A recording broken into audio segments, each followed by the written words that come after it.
Livre de l'Ecclésiaste ou Qoéleth. Texte de la Bible catholique Crampon. Enregistrement par mission-web.com. Chapitre 1. Parole de l'Ecclésiaste, fils de David, roi dans Jérusalem. Vanité des vanités, dit l'Ecclésiaste. Vanité des vanités, tout est vanité. Quel avantage revient-il à l'homme de toute la peine qu'il se donne sous le soleil? Une génération passe, une génération vient, et la terre subsiste toujours. Le soleil se lève, le soleil se couche, et il se hâte de retourner à sa demeure, d'où il se lève de nouveau. Allant vers le midi, tournant vers le nord, le vent se retourne encore et reprend les mêmes circuits. Tous les fleuves vont à la mer, et la mer n'est point remplie. Vers le lieu où ils se dirigent, ils continuent à aller. Toutes choses sont en travail, au-delà de ce qu'on peut dire. L'œil n'est pas rassasié de voir, et l'oreille ne se lasse pas d'entendre. Ce qui a été, c'est ce qui sera, et ce qui s'est fait, c'est ce qui se fera. Et il n'y a rien de nouveau sous le soleil. S'il est une chose dont on dise « Vois, c'est nouveau », cette chose a déjà existé dans les siècles qui nous ont précédés. On ne se souvient pas de ce qui est ancien, et ce qui arrivera dans la suite ne laissera pas de souvenir chez ceux qui vivront plus tard. Moi, l'Ecclésiaste, j'ai été roi d'Israël à Jérusalem, et j'ai appliqué mon cœur à rechercher et à sonder par la sagesse tout ce qui se fait sous les cieux. C'est une occupation pénible, à laquelle Dieu impose aux enfants des hommes de se livrer. J'ai examiné toutes les œuvres qui se font sous le soleil. Et voici, tout est vanité et poursuite du vent. Ce qui est courbé ne peut se redresser, et ce qui manque ne peut être compté. Je me suis dit en moi-même, voici que j'ai accumulé et amassé de la sagesse, plus que tous ceux qui ont été avant moi à Jérusalem. Et mon cœur a possédé amplement sagesse et science. J'ai appliqué mon esprit à connaître la sagesse et à connaître la sottise et la folie. J'ai compris que cela aussi est poursuite du vent. Car avec beaucoup de sagesse on a beaucoup de chagrin, et celui qui augmente sa science augmente sa douleur. Chapitre 2. J'ai dit dans mon cœur, viens donc, je t'éprouverai par la joie, goûte le plaisir. Et voici, cela est encore une vanité. J'ai dit du rire, insensé, et de la joie, que produit-elle? Je m'appliquais dans mon cœur à livrer ma chair au vin, tandis que mon cœur me conduirait avec sagesse, et à m'attacher à la folie, jusqu'à ce que je visse ce qu'il est bon pour les enfants des hommes de faire sous le ciel durant les jours de leur vie. J'exécutais de grands ouvrages, je me bâtis des maisons, je me plantais des vignes. Je me fis des jardins et des vergers, et j'y plantais des arbres à fruits de toute espèce.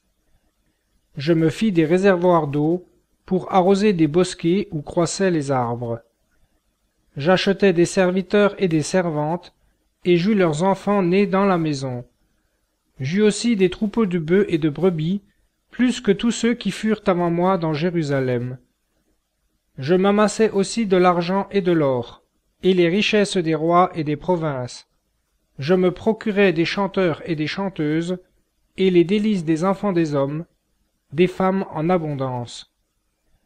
Je devins grand, et je l'emportai sur tous ceux qui étaient avant moi dans Jérusalem. Et même ma sagesse demeura avec moi.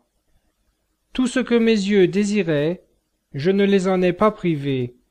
Je n'ai refusé à mon cœur aucune joie, car mon cœur prenait plaisir à tout mon travail, et ce fut ma part de tout mon travail.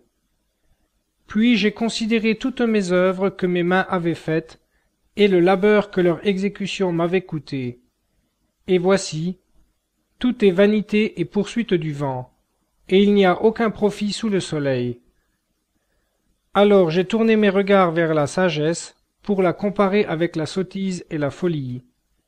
Car quel est l'homme qui pourrait venir après le roi, lui à qui on a conféré cette dignité depuis longtemps. Et j'ai vu que la sagesse a autant d'avantages sur la folie que la lumière sur les ténèbres. Le sage a ses yeux à la tête, et l'insensé marche dans les ténèbres. Et j'ai aussi reconnu qu'un même sort les atteindra tous deux. Et j'ai dit dans mon cœur, le même sort que celui de l'insensé m'atteindra moi aussi. À quoi bon donc toute ma sagesse? Et j'ai dit dans mon cœur que cela encore est une vanité. Car la mémoire du sage n'est pas plus éternelle que celle de l'insensé. Dès les jours qui suivent, tous deux sont également oubliés. Et quoi? Le sage meurt aussi bien que l'insensé. Et j'ai haï la vie, car ce qui se fait sous le soleil est mauvais à mes yeux, car tout est vanité et poursuite du vent. Et j'ai haï tout mon travail, que j'ai fait sous le soleil, et que je laisserai à l'homme qui viendra après moi. Et qui sait s'il sera sage ou insensé? Cependant il sera maître de mon travail, dans lequel j'ai mis ma peine et ma sagesse sous le soleil. C'est encore là une vanité. Et j'en suis venu à livrer mon cœur au découragement, à cause de tout le travail que j'ai fait sous le soleil. Car, qu'un homme qui a déployé dans son travail sagesse, intelligence et habileté en laisse le fruit en partage à un homme qui n'y a pas travaillé, c'est encore là une vanité et un grand mal. En effet, que revient-il à l'homme de tout son travail et du souci de son cœur, qui le fatigue sous le soleil? Tous ses jours ne sont que douleur, ses occupations que chagrin. La nuit même son cœur ne se repose pas. C'est encore là une vanité.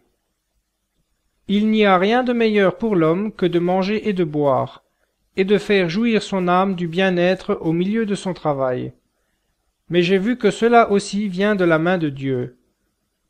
Qui en effet peut, sans lui, manger et jouir du bien-être? Car à l'homme qui est bon devant lui, il donne la sagesse, la science et la joie. Mais au pécheur, il donne le soin de recueillir et d'amasser, afin de donner à celui qui est bon devant Dieu. C'est encore là une vanité et la poursuite du vent. Chapitre 3.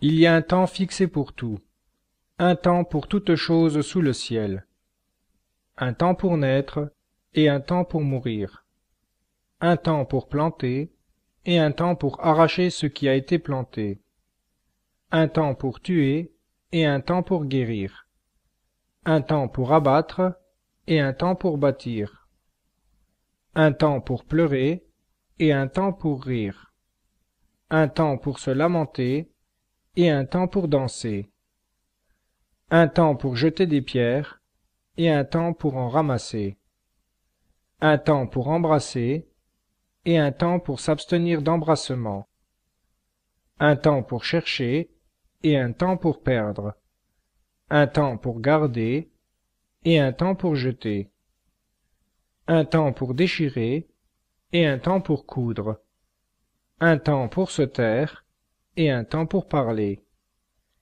un temps pour aimer et un temps pour haïr, un temps pour la guerre et un temps pour la paix. Quel est l'avantage, pour celui qui travaille, de la peine qu'il se donne? J'ai examiné le labeur auquel Dieu impose aux enfants des hommes de se livrer. Dieu a fait toutes choses belles en son temps. Il a mis aussi dans leur cœur l'éternité, mais sans que l'homme puisse comprendre l'œuvre que Dieu fait, du commencement jusqu'à la fin. Et j'ai reconnu qu'il n'y a rien de meilleur pour eux que de se réjouir et se donner du bien-être pendant leur vie. Et en même temps que si un homme mange et boit et jouit du bien-être au milieu de son travail, c'est là un don de Dieu. J'ai reconnu que tout ce que Dieu fait durera toujours, qu'il n'y a rien à y ajouter, ni rien à en retrancher. Dieu agit ainsi afin qu'on le craigne. Ce qui se fait existait déjà, et ce qui se fera a déjà été. Dieu ramène ce qui est passé. J'ai encore vu sous le soleil qu'au siège même du droit, il y a la méchanceté, et au lieu de la justice, il y a l'iniquité. J'ai dit dans mon cœur, Dieu jugera le juste et le méchant, car il y a là un temps pour toute chose et pour toute œuvre. J'ai dit dans mon cœur au sujet des enfants des hommes, cela arrive ainsi, afin que Dieu les éprouve et qu'ils voient qu'ils sont quant à eux-mêmes semblables aux bêtes. Car le sort des enfants des hommes est le sort de la bête. Ils ont un même sort. Comme l'un meurt, l'autre meurt aussi. Il n'y a qu'un même souffle pour tous. L'avantage de l'homme sur la bête est nul, car tout est vanité. Tout va dans un même lieu. Tout est sorti de la poussière, et tout retourne à la poussière. Qui connaît le souffle des enfants des hommes, qui monte en haut, et le souffle de la bête qui descend en bas vers la terre? Et j'ai vu qu'il n'y a rien de mieux pour l'homme que de se réjouir dans ses œuvres. C'est là sa part. Car qui lui donnera de découvrir ce qui arrivera après lui? Chapitre 4. Je me suis tourné, et j'ai vu toutes les oppressions qui se commettent sous le soleil. Et voici que les opprimés sont dans les larmes, et personne ne les console. Ils sont en butte à la violence de leurs oppresseurs, et personne ne les console. Et j'ai proclamé les morts qui sont déjà morts, plus heureux que les vivants qui sont encore vivants. Et, plus heureux que les uns et les autres, celui qui n'est pas encore arrivé à l'existence, qui n'a pas vu les mauvaises actions qui se commettent sous le soleil. J'ai vu que tout travail et que toute habileté dans un ouvrage n'est que jalousie contre un homme de la part de son prochain. Cela encore est vanité et poursuite du vent. L'insensé se croise les mains et mange sa propre chair. Mieux vaut une main pleine de repos que les deux pleines de labeur et de poursuite du vent. Je me suis tourné et j'ai vu une autre vanité sous le soleil. Tel homme est seul et n'a pas de second. Il n'a ni fils ni frère, et pourtant il n'y a pas de fin à tout son travail, et ses yeux ne sont jamais rassasiés de richesses. Pour qui donc est-ce que je travaille, et que je prive mon âme de jouissance? Cela encore est vanité et mauvaise occupation. Mieux vaut vivre à deux que solitaire. Il y a pour les deux un bon salaire dans leur travail, car s'ils tombent, l'un peut relever son compagnon. Mais malheur à celui qui est seul, et qui tombe sans avoir un second pour le relever. De même, si deux couchent ensemble, ils se réchauffent. Mais un homme seul, comment aurait-il chaud? Et si quelqu'un maîtrise celui qui est seul, les deux pourront lui résister. Et le fil triplé ne rompt pas facilement. Mieux vaut un jeune homme pauvre et sage qu'un roi vieux et insensé, qui ne sait plus écouter les avis. Car il sort de prison pour régner, quoiqu'il soit né pauvre dans son royaume. J'ai vu tous les vivants qui marchent sous le soleil près du jeune homme qui s'élevait à la place du vieux roi. Il n'y avait pas de fin à toute cette foule, à tous ceux à la tête desquels il était.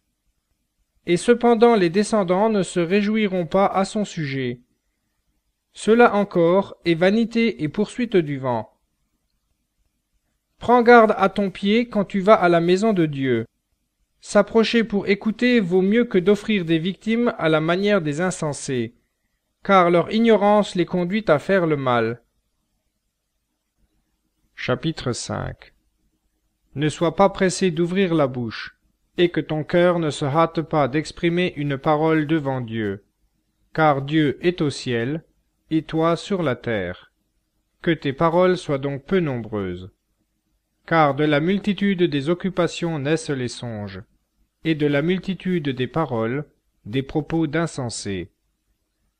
Lorsque tu fais un vœu à Dieu, ne tarde pas à l'accomplir, car il n'y a pas de faveur pour les insensés. Ce que tu voues, accomplis-le. Mieux vaut pour toi ne pas vouer, que vouer et ne pas accomplir. Ne permets pas à ta bouche de faire pécher ta chair, et ne dis pas en présence de l'envoyé de Dieu que c'est une inadvertance. Pourquoi Dieu s'irriterait-il au sujet de tes paroles, et détruirait-il les œuvres de tes mains? Car, comme il y a des vanités dans la multitude des occupations, il y en a aussi dans beaucoup de paroles. C'est pourquoi crains Dieu. Si tu vois dans une province le pauvre opprimé, le droit et la justice violés, ne t'étonne point de la chose, car un plus grand veille sur un grand, et de plus grands encore veillent sur eux. Un avantage pour le pays à tous égards, c'est un roi qui donne ses soins à l'agriculture. Celui qui aime l'argent n'est pas rassasié par l'argent, et celui qui aime les richesses n'en goûte pas le fruit. C'est encore là une vanité. Quand les biens se multiplient, ceux qui les mangent se multiplient aussi. Et quel avantage en revient-il à leurs possesseurs, sinon qu'ils les voient de leurs yeux? Le sommeil du travailleur est doux, qu'il ait peu ou beaucoup à manger, mais la satiété du riche ne le laisse pas dormir. Il est un mal grave que j'ai vu sous le soleil, des richesses conservées pour son malheur par celui qui les possède. Ces richesses se perdent par quelque fâcheux événement, et, s'il a engendré un fils, il ne lui reste rien entre les mains. Tel qu'il est sorti du sein de sa mère, il s'en retournera, nu, comme il était venu, et il ne recevra rien pour son travail qu'il puisse emporter dans sa main. C'est encore là un grave mal, qu'il s'en aille comme il est venu. Et quel avantage lui revient-il d'avoir travaillé pour le vent? De plus, toute sa vie il mange dans les ténèbres. Il a beaucoup de chagrin, de souffrance et d'irritation. Voici donc ce que j'ai vu. C'est qu'il est bon et séant pour l'homme de manger et de boire et de jouir du bien-être dans tout son travail, auquel il se livre sous le soleil, durant les jours de vie que Dieu lui donne, car c'est là sa part. De plus, pour tout homme à qui Dieu donne richesse et bien, avec pouvoir d'en manger, d'en prendre sa part et de se réjouir de son travail, c'est là un don de Dieu. Car alors il ne songe guère au jour de sa vie, parce que Dieu répand la joie dans son cœur. Chapitre 6. Il est un mal que j'ai vu sous le soleil, et ce mal est grand sur l'homme. Tel homme à qui Dieu a donné richesse, trésor et gloire, et qui ne manque pour son âme de rien de ce qu'il peut désirer. Mais Dieu ne lui permet pas d'en jouir, car c'est un étranger qui en jouit. Voilà une vanité et un mal grave. Quand un homme aurait engendré 100 fils, eût vécu de nombreuses années, et que les jours de ces années se seraient multipliés, si son âme ne s'est pas rassasiée de bonheur, et qu'il n'ait pas même eu de sépulture, je dis qu'un avorton est plus heureux que lui. Car il est venu en vain, il s'en va dans les ténèbres, et les ténèbres couvriront son nom. Il n'a même ni vu ni connu le soleil, mais il a plus de repos que cet homme. Et quand il vivrait 2 fois 1000 ans, sans jouir du bonheur, tout ne va-t-il pas au même lieu? Tout le travail de l'homme est pour sa bouche, mais ses désirs ne sont jamais satisfaits. Car quel avantage a le sage sur l'insensé? Quel avantage a le pauvre qui sait se conduire devant les vivants? Ce que les yeux voient est préférable à la divagation des désirs. Cela encore est vanité et poursuite du vent. De toute chose qui arrive, le nom est déjà prononcé. On sait ce que sera un homme, et il ne peut contester avec qui est plus fort que lui. Car il y a beaucoup de paroles qui ne font qu'accroître la vanité. Quel avantage en revient-il à l'homme? Car qui sait, en effet, ce qui est bon pour l'homme dans la vie, pendant les jours de sa vie de vanité, qu'il passe comme une ombre? Et qui peut indiquer à l'homme ce qui arrivera après lui sous le soleil? Chapitre 7. Une bonne renommée vaut mieux qu'un bon parfum, et le jour de la mort que le jour de la naissance. Mieux vaut aller à la maison de deuil qu'à la maison de festin, car dans la première apparaît la fin de tout homme, et le vivant y applique son cœur. Mieux vaut la tristesse que le rire, car un visage triste fait du bien au cœur. Le cœur des sages est dans la maison de deuil, et le cœur des insensés dans la maison de joie. Mieux vaut entendre la réprimande du sage que d'entendre la chanson des insensés. Car semblable au pétillement des épines sous la chaudière est le rire des insensés. C'est là encore une vanité. Car l'oppression rend insensé le sage, et les présents corrompent le cœur. Mieux vaut la fin d'une chose que son commencement. Mieux vaut un esprit patient qu'un esprit hautain. Ne te hâte pas dans ton esprit de t'irriter, car l'irritation repose dans le sein des insensés. Ne dis pas « D'où vient que les jours anciens étaient meilleurs que ceux-ci ?» car ce n'est pas par sagesse que tu interroges à ce sujet. La sagesse est bonne avec un patrimoine, et profitable à ceux qui voient le soleil. Car telle la protection de l'argent, telle la protection de la sagesse. Mais un avantage du savoir, c'est que la sagesse fait vivre ceux qui la possèdent. Regarde l'œuvre de Dieu. Qui pourra redresser ce qu'il a courbé? Au jour du bonheur, sois joyeux, et au jour du malheur, réfléchis. Dieu a fait l'un comme l'autre, afin que l'homme ne découvre point ce qui doit lui arriver. Tout ceci, je l'ai vu au jour de ma vanité. Il y a tel juste qui périt dans sa justice, et il y a tel méchant qui prolonge sa vie dans sa méchanceté. Ne sois pas juste à l'excès, et ne te montre pas sage outre mesure. Pourquoi voudrais-tu te détruire? Ne sois pas méchant à l'excès, et ne sois pas insensé. Pourquoi voudrais-tu mourir avant ton temps?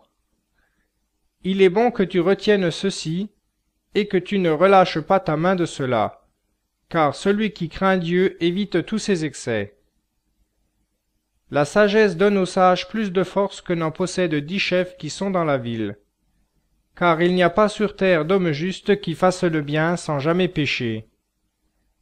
Ne fais pas non plus attention à toutes les paroles qui se disent, de peur que tu n'entendes ton serviteur te maudire. Car ton cœur sait que bien des fois aussi tu as maudit les autres. J'ai reconnu vrai tout cela par la sagesse. J'ai dit, je veux être sage. Mais la sagesse est restée loin de moi.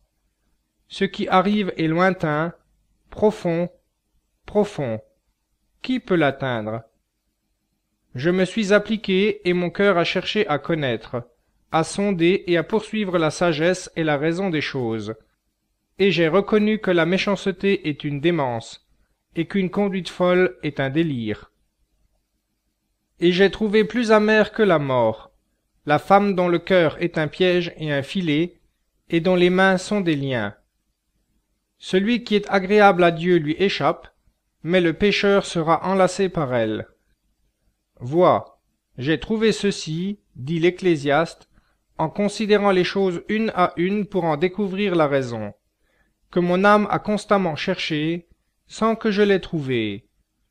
J'ai trouvé un homme entre 1000, mais je n'ai pas trouvé une femme dans le même nombre.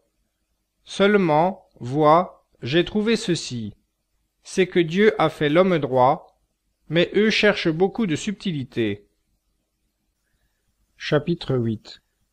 Qui est comme le sage, et qui connaît comme lui l'explication des choses? La sagesse d'un homme fait briller son visage, et la rudesse de sa face est transfigurée. Je te dis, observe les ordres du roi, et cela à cause du serment fait à Dieu. Ne te hâte pas de t'éloigner de lui. Ne persiste pas dans une chose mauvaise, car tout ce qu'il veut, il peut le faire. La parole du roi, en effet, est souveraine, et qui lui dira « Que fais-tu » Celui qui observe le précepte n'éprouve rien de mal, et le cœur du sage connaîtra le temps et le jugement. Il y a, en effet, pour toute chose, un temps et un jugement, car il est grand le mal qui tombera sur l'homme. Il ne sait pas ce qui arrivera, et qui lui dira comment cela arrivera. L'homme n'est pas maître de son souffle, pour pouvoir retenir son souffle, et il n'a aucune puissance sur le jour de sa mort. il n'y a pas de dispense dans ce combat, et le crime ne saurait sauver son homme. J'ai vu toutes ces choses, en appliquant mon cœur à toute l'œuvre qui se fait sous le soleil, en un temps où un homme domine sur un homme pour le malheur de celui-ci. Et alors j'ai vu des méchants recevoir la sépulture et entrer dans leur repos, tandis que s'en vont loin du lieu saint et sont oubliés dans la ville des hommes qui ont agi avec droiture. Cela encore est une vanité. Parce que la sentence portée contre les mauvaises actions ne s'exécute pas en toute hâte, à cause de cela le cœur des enfants des hommes s'enhardit en eux à faire le mal. Mais quoique le pécheur fasse 100 fois le mal, et prolonge ses jours, je sais, moi, que le bonheur est pour ceux qui craignent Dieu, qui sont dans la crainte en sa présence. Mais le bonheur n'est pas pour le méchant, et pareil à l'ombre, il ne prolongera pas ses jours, parce qu'il ne craint pas Dieu. Il est une autre vanité qui se produit sur la terre, c'est qu'il y a des justes auxquels il arrive des choses qui conviennent aux œuvres des méchants, et il y a des méchants auxquels il arrive des choses qui conviennent aux œuvres des justes. Je dis que cela encore est une vanité. Aussi j'ai loué la joie, parce qu'il n'y a de bonheur pour l'homme sous le soleil qu'à manger et à boire et à se réjouir. Et c'est là ce qui doit l'accompagner dans son travail, pendant les jours de vie que Dieu lui donne sous le soleil. Lorsque j'ai appliqué mon cœur à connaître la sagesse et à considérer la tâche qui s'accomplit sur la terre, car ni le jour ni la nuit l'homme ne voit de ses yeux le sommeil. J'ai vu toute l'œuvre de Dieu. J'ai vu que l'homme ne saurait trouver l'œuvre qui se fait sous le soleil. L'homme se fatigue à chercher et ne trouve pas. Même si le sage veut connaître, il ne peut trouver. Chapitre 9. En effet, j'ai pris tout ceci à cœur, et j'ai observé tout ceci, que les justes et les sages et leurs œuvres sont dans la main de Dieu. L'homme ne connaît ni l'amour, ni la haine. Tout est devant eux. Tout arrive également à tous. Même sort pour le juste et pour le méchant, pour celui qui est bon et pur, et pour celui qui est impur, pour celui qui sacrifie et pour celui qui ne sacrifie pas. Comme il arrive à l'homme bon, il arrive au pécheur. Il en est de celui qui jure comme de celui qui craint de jurer. C'est un mal, parmi tout ce qui se fait sous le soleil, qu'il y ait pour tous un même sort. C'est pourquoi le cœur des fils de l'homme est plein de malice, et la folie est dans leur cœur pendant leur vie, après quoi ils vont chez les morts. Car pour l'homme qui est parmi les vivants, il y a de l'espérance. Mieux vaut un chien vivant qu'un lion mort. Les vivants, en effet, savent qu'ils mourront, mais les morts ne savent rien, et il n'y a plus pour eux de salaire, car leur mémoire est oubliée. Déjà leur amour, leur haine, leur envie ont péri, et ils n'auront plus jamais aucune part à ce qui se fait sous le soleil. Va, mange avec joie ton pain et bois ton vin d'un cœur content, puisque déjà Dieu se montre favorable à tes œuvres. Qu'en tout temps tes vêtements soient blancs, et que l'huile parfumée ne manque pas sur ta tête. Jouis de la vie avec une femme que tu aimes, pendant tous les jours de ta vie de vanité que Dieu t'a donnée sous le soleil, pendant tous les jours de ta vanité. Car c'est ta part dans la vie et dans le travail que tu fais sous le soleil. Tout ce que ta main peut faire, fais-le avec ta force, car il n'y a plus ni œuvre, ni intelligence, ni science, ni sagesse dans le shéol où tu vas. Je me suis tourné et j'ai vu sous le soleil que la course n'est pas aux agiles, ni la guerre aux vaillants, ni le pain aux sages, ni la richesse aux intelligents, ni la faveur aux savants, car le temps et les accidents les atteignent tous.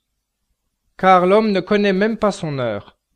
Pareil aux poissons qui sont pris au filet fatal, pareil aux oiseaux qui sont pris au piège.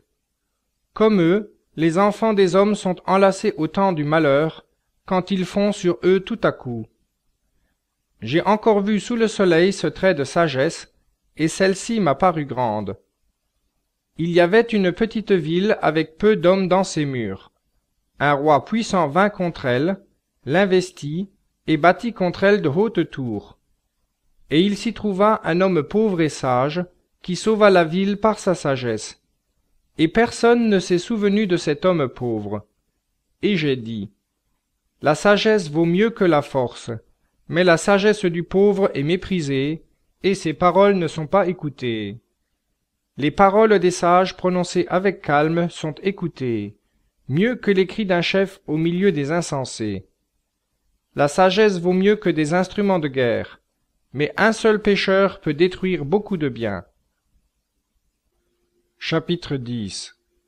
Des mouches mortes infectent et corrompent l'huile du parfumeur. De même, un peu de folie l'emporte sur la sagesse et la gloire. Le cœur du sage est à sa droite, et le cœur de l'insensé à sa gauche. Et aussi, quand l'insensé va dans le chemin, le sens lui manque, et il montre à tous qu'il est fou. Si l'esprit du prince s'élève contre toi, ne quitte point ta place, car le calme prévient de grandes fautes. Il est un mal que j'ai vu sous le soleil, comme une erreur qui provient du souverain. La folie occupe les postes élevés, et des riches sont assis dans de basses conditions. J'ai vu des esclaves portés sur des chevaux, et des princes aller à pied comme des esclaves. Celui qui creuse une fosse peut y tomber, et celui qui renverse une muraille peut être mordu par un serpent. Celui qui détache des pierres peut être blessé, et celui qui fend du bois peut se faire mal. Si le fer est émoussé et si l'on n'a pas aiguisé le tranchant, on devra redoubler de force, mais la sagesse est préférable pour le succès. Si le serpent mord faute d'enchantement, il n'y a pas d'avantage pour l'enchanteur. Les paroles de la bouche du sage sont pleines de grâce, mais les lèvres de l'insensé le dévorent. Le commencement des paroles de sa bouche est sottise, et la fin de son discours est démence furieuse. Et l'insensé multiplie les paroles. L'homme ne sait pas ce qui arrivera, et qui lui dira ce qui sera après lui?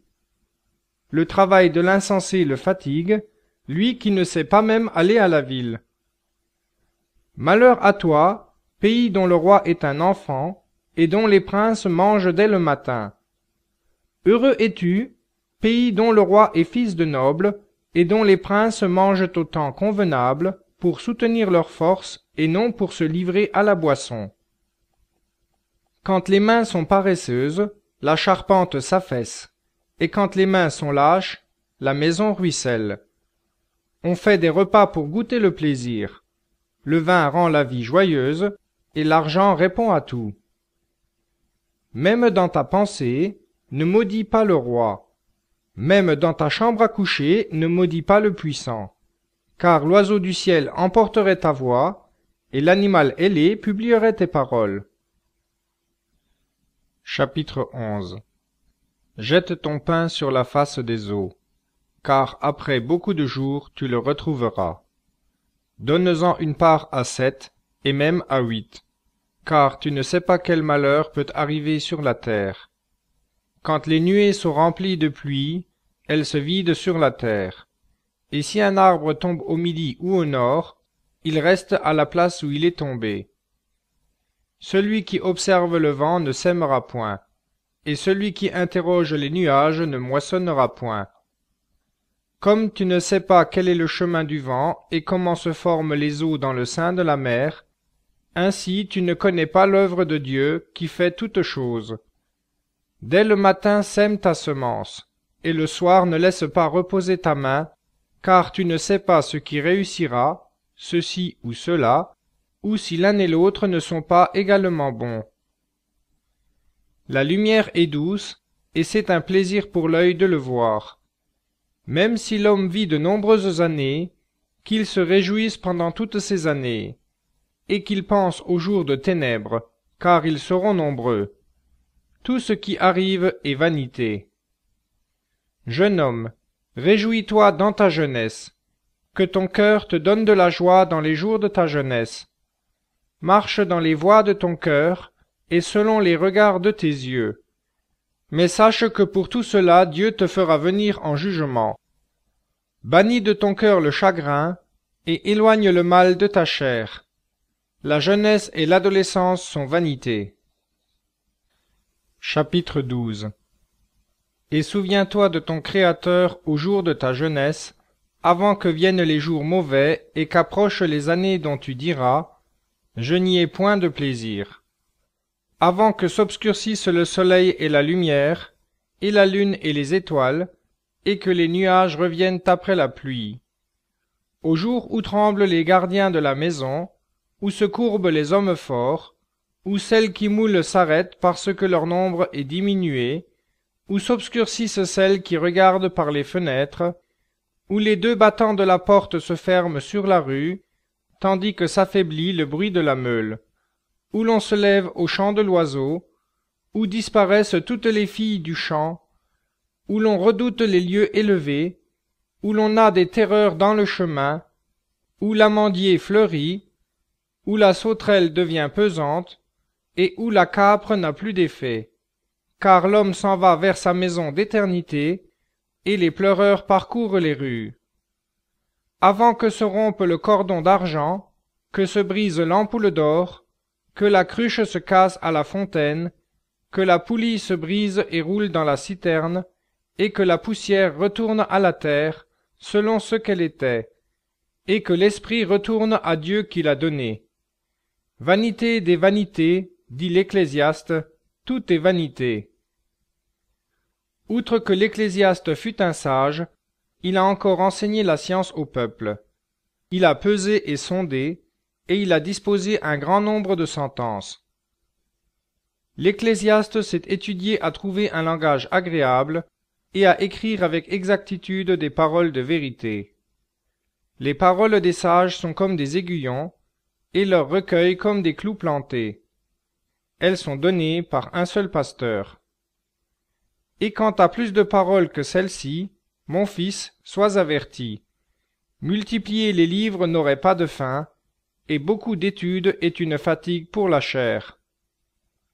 Fin du discours, le tout entendu. Crains Dieu et observe ses commandements, car c'est là le tout de l'homme. Car Dieu citera en un jugement portant sur tout ce qui est caché, toute œuvre, soit bonne, soit mauvaise.